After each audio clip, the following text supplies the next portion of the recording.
So, I tortured myself by playing Mario games with Joy-Con drift, to see what the Switch will be like whenever Nintendo inevitably gets rid of Joy-Con repairs.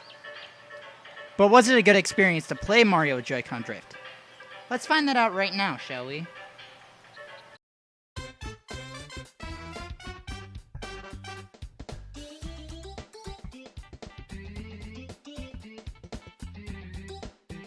Going right into Mario 64, even though my videos for Mario 64 with Joy-Con drift would beg to differ, it's ultimately not that bad.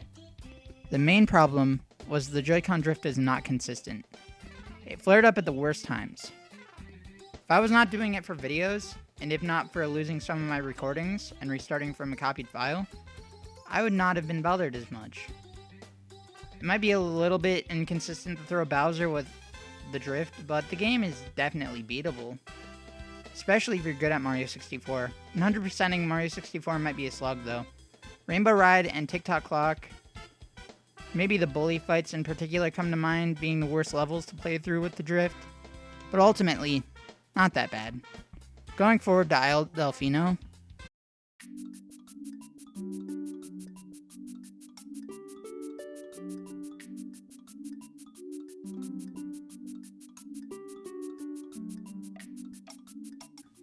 Mario Sunshine had the same flare-up drift problem that Mario 64 had, but it also introduced another problem with FLUDD. See, FLUDD uses the movement stick to aim, which you would imagine drift would definitely mess with, to say the least.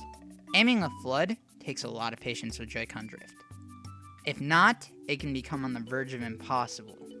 Good thing you have GameCube and Pro Controller support, because without it, I would say once your Joy-Con starts drifting, it'd be impossible to complete this game by normal means.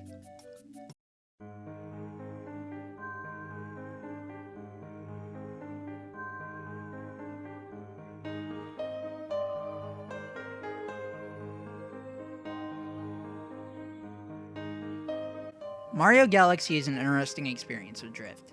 It's by far more frustrating than a normal playthrough, but it looks like you can still do 100%, even with drift as a factor.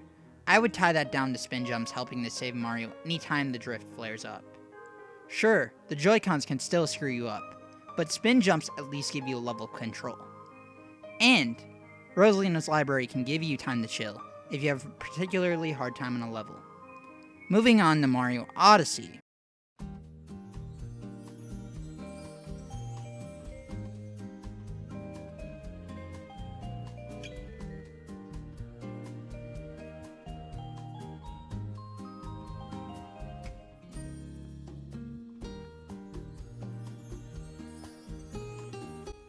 Honestly, there isn't much to say about Mario Odyssey.